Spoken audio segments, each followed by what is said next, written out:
All right. So let's start with football as we always do. Our business of the NFL. And we're going to go ahead and talk NFL tonight. We're going to go ahead and get squared away with that, with football. So let's go ahead and check it out. If it isn't enough, why do we talk football? Look at the guys. Ronnie, Bobby, Ricky, Mike, Johnny Gill. I don't know if Bobby's in that picture. Johnny Gill. New addition. So we're going to talk about new additions to the Baltimore Ravens tonight. So definitely in the offseason, right? We're here in the offseason, and the teams change, obviously, every year. So let's just take a look at what's coming in the door here, right? Who are we going to see on the field? We got minicamp going on. We're going to talk a little bit about that. A lot to talk about tonight. We're going to talk about the passing, a little bit about Jerry West, the Lakers coaching search. So a lot, baseball summer, a lot of stuff going on tonight. So we're definitely going to go over a lot of that tonight as well. So, but let's talk first with the NFL. What is coming in the door? So we're seeing it now in minicamp. So obviously we're talking about this here. I'm going to take this down so you can see. A little bit low. I had to take it down because there's a lot going out the door. So this is not, I don't want Raven fans to understand, this is typical Raven business. I've been saying that a lot in the offseason. This is kind of how the Ravens do business, right? More goes out than goes in, but we get a home run in free agency. We get pointed, we get a real good player at a position a little less expensive than maybe it would be, and we go ahead and we keep our very important free agent. So that was done. So we're definitely taking a look at it. What left out the door? So the Chargers, like they signed a bunch of Ravens. Gus Edwards gone, now signed with the Chargers. He's going to be in the running back battle for the starter there, if probably maybe open the season as the starter. Geno Stone, one of the league leaders in the interceptions last year, signed with Cincinnati. He's going to be a starter for them. Devin Duvernay, one of the best kick returners we've ever had, signed with the Jaguars. So did Ronald Darby. He was a good addition last year, depth of piece last year, signed with the Jags. Tyler Ott filled in for Nick Moore last year, the injured Nick Moore, signed with the Washington Commanders, not that far away. Jets signed John Simpson. John Simpson won the left guard, so he started. He's one of the reasons why our spot is open, signed with the Jets. Tyus Bowser, cut from the Ravens. As far as I know, he hasn't signed with anyone yet that I'm aware of. But Tyus Bowser is still out there. Morgan Moses traded to the Jets. So the Jets will have 2/3 of 2/5 of the Ravens line there as well. Morgan Moses probably start for them at right tackle. Deshaun Phillips, special teamer, goes ahead, signs with the Texans. Patrick Queen. Oh, yes, we're ready for Patrick Queen, aren't we? Signed with the Squealers in the offseason. Tyler Huntley. This might be a bigger loss than what we realize. Tyler Huntley signing with the Browns. A lot of y'all have different opinions on Huntley, but not looking so great so far, the backups as well. Kevin Zeitler, another lineman, signed with the Lions. So I'm not even sure he's starting with them yet. Boy, the Lions have a really good offensive line, so it's a good acquisition for them. Jadeveon Clowney, go ahead. The science seems like he's got a different team every year, signed with Carolina. Sam Mustipher signed with the Broncos as well last year. Rock Ya-Sin goes signs with the 49ers. And J.K. Dobbins signs with the Chargers. All right, so what came in? This is the coup de grace right off the bat. Derrick Henry. Derrick Henry, I think, is one of the better running backs in the NFL still. I don't buy that he's past his prime or anything like that. I think part of the problem in Tennessee why his production dipped, and by the way, the production dipped, and you can see it. 280 carries, 1,167 yards, 12 TDs. I'll take that for dip production all day long. I think what happened is probably just a dip in talent there. Ryan Tannehill was less effective. The receiving core, was less effective. more emphasis on him. He did miss a few more games, but I'm not overall worried about Derrick Henry. He's here with Lamar Jackson. I think this is an outstanding addition. He's trying to stop on the RPO. Good luck. Like Derrick Henry, I don't know which is worse. Like you getting Lamar Jackson rolling outside on the RPO or Derrick Henry on the inside knocking you over. Oh, and by the way, Patrick Ricard, 300-pounder, is ahead of him. Good luck with that. So very excited about having Derrick Henry. I do have a concern. It's not the age, and this is going to sound silly, and I've repeated this. It's John Harbaugh. Why am I concerned about that? He really doesn't like bell count. We haven't really seen it since we had Ray Rice on the field. John Harbaugh likes to split the carries. He likes to frequently say that's the way the game went, blah, blah, blah, And Derrick Henry, you want to feed the beast. You want to get him his carries. You want him to eat as much as possible. That's kind of not the way they've run the run game. I would think with everything they're doing, it looks like they're going to run more, but we'll see. I think that's probably my only concern with Henry. He can stay healthy. I mean, he looks great in the workout videos and all that, etc. If you've seen him. Staying on offense, Devontae Walker. Interesting. A lot of people liked Walker as well. I think like the one proof that he had a very good game against Nate Wiggins in North Carolina. When he was at North Carolina, when Nate Wiggins was at Clemson. So a lot of people like Devontae Walker. I think he's going to get every opportunity. I mean, he's definitely going to get his opportunity to be, I think, as good, as high as the third receiver early. So definitely, I think a good training camp can elevate him to the third receiver. I don't necessarily think that's going to be the case. Most likely, he starts as your fourth receiver. But I think I'm not out of the pale that he's going to get every opportunity to go ahead and do that. The comp I had with him, I think, is kind of like a Mike Wallace. That's probably right for him, and that's probably good for a third receiver. I think that's how the Ravens are thinking. Now, I don't know if he's ready for that yet. It's too hard to tell. Third-round pick. Can he hold on to the football? That's the only thing. Differing opinions on that. A lot of scouts say, well, he cleaned it up. Well, and some, we'll see. I think it's very interesting to see Devontae Walker this season. Interesting to see his progression here as well.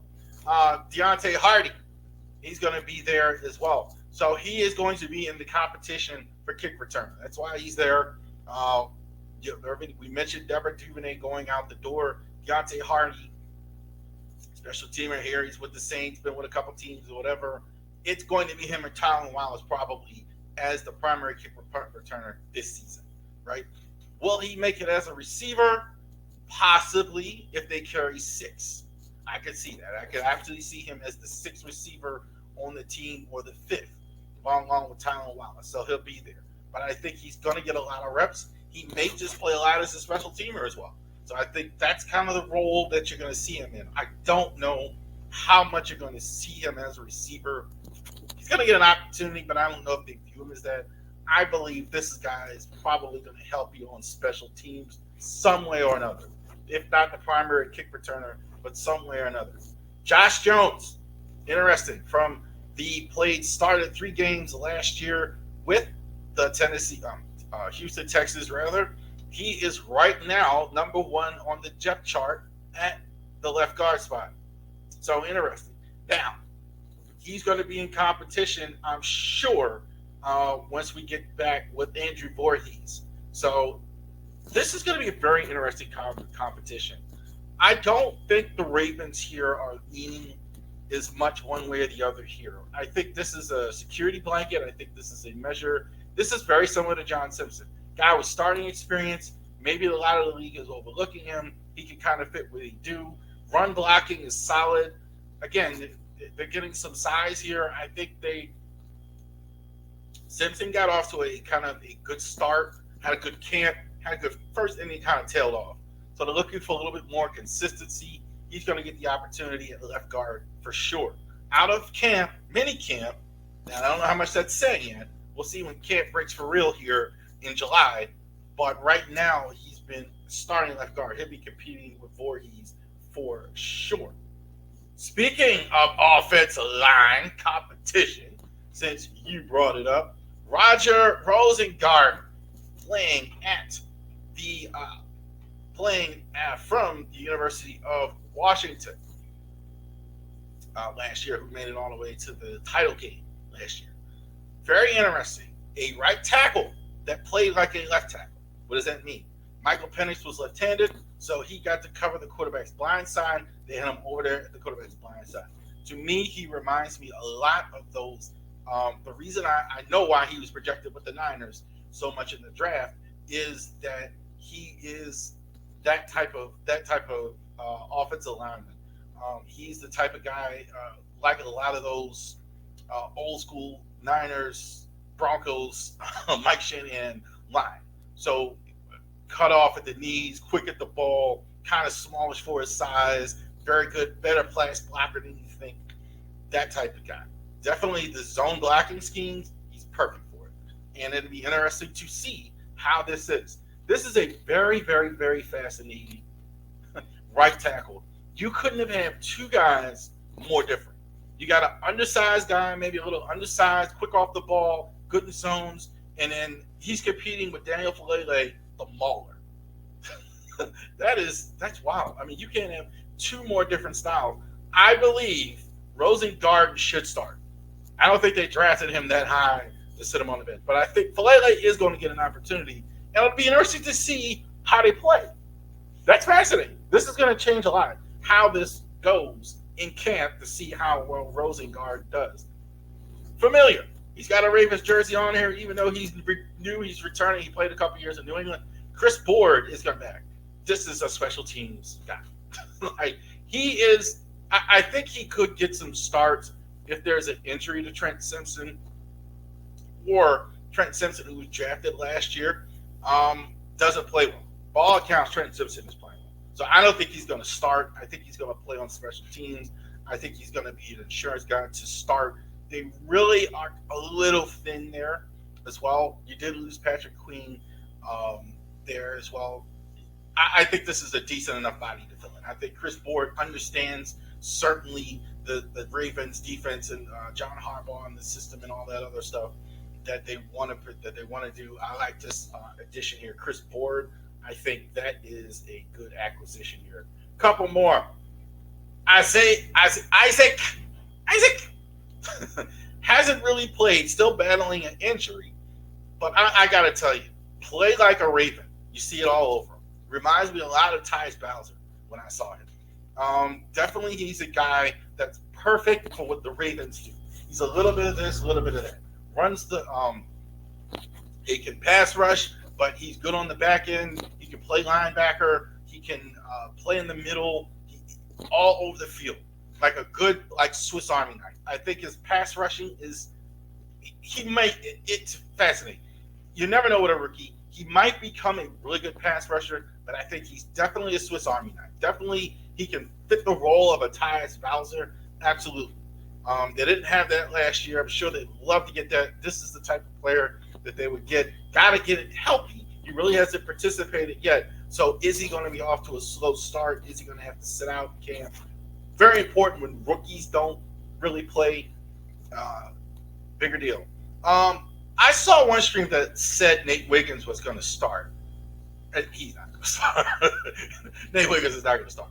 Unless there's an injury to Marlon Humphrey. But I think Nate Wiggins, I think this guy's the future. I think it's going to be sooner than later with him. Nate Wiggins, I think this was the fastest corner in the draft. I think of all the top ones. When I was looking at Terrion Arnold, Quinyon Mitchell, and Nate Wiggins,